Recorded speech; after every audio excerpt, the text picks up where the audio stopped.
ప్రపంచంలోనే అతిపెద్ద క్రిప్టోకరెన్సీ అయిన బిట్కాయిన్ ధర క్రమంగా తగ్గుతోంది. ఒక రకంగా చెప్పాలంటే ఘోరంగా క్రాష్ అవుతోందని మార్కెట్ విశ్లేషకులు అభిప్రాయపడుతున్నారు.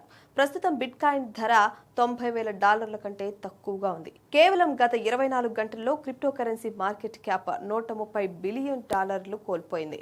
ఈ స్టోరీలో బిట్కాయిన్ ధరల ప్రస్తుత స్థాయి, మొత్తం క్రిప్టోకరెన్సీ మార్కెట్ను కూడా బిట్కాయిన్ పతనం తుడుచు పెట్టుకుపోయిన $130 బిలియన్ గురించి ఇప్పుడు తెలుసుకుందాం. బిట్కాయిన్ డిసెంబర్ 15న $89,608 వద్ద ట్రేడ్ అవుతోంది. ఇది మార్కెట్లో గత 24 గంటల్లో 0.60% తగ్గుదల నమోదు చేసింది.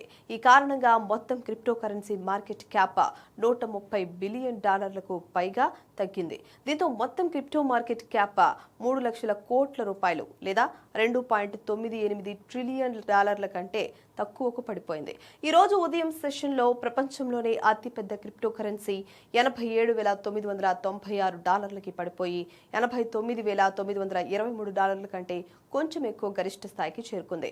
డెల్టా ఎక్స్చేంజ్ మార్కెట్ విశ్లేషకురాలు రియా సెహగాల్ మీడియాతో మాట్లాడుతూ దాదాపు 1,16,000 మంది వ్యాపారులు తమ ట్రేడింగ్లను ముగించారని, దీంతో మొత్తం నష్టాలు $295 మిలియన్ మించిపోయాయని అన్నారు. ఈ నష్టాలు అనేవి ఇది అధిక లివరేజ్, బలహీనమైన మార్కెట్ సెంటిమెంట్ ను సూచిస్తుందని చెప్పారు. బిట్ కాయిన్ $87,500 నుంచి $91,000 మధ్య స్థిరంగా ఉందని, ఇది బేరిష్ సెంటిమెంట్ ను సూచిస్తుందని పేర్కొన్నారు. అయితే ఇథీరియం $2,900 నుంచి $3,180 మధ్య హెచ్చుతగ్గులకు లోనవుతోందని వెల్లడించారు. ఇది దాని జీవితకాల గరిష్ట స్థాయి కంటే దాదాపు 37.5% తక్కువగా ట్రేడ్ అవుతోందని చెప్పారు.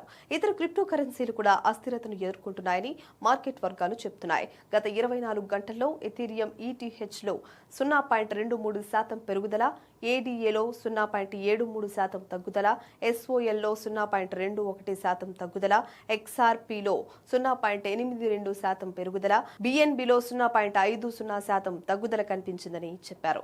$90,000 మద్దతు స్థాయిని పట్టుకోవడంలో బిట్కాయిన్ వైఫల్యం బ్యాంక్ ఆఫ్ జపాన్ విధానంలో మార్పును సూచిస్తుందని, ఇది చారిత్రాత్మకంగా ప్రపంచ ద్రవ్యతను తగ్గిస్తుందని సెహగల్ పేర్కొన్నారు.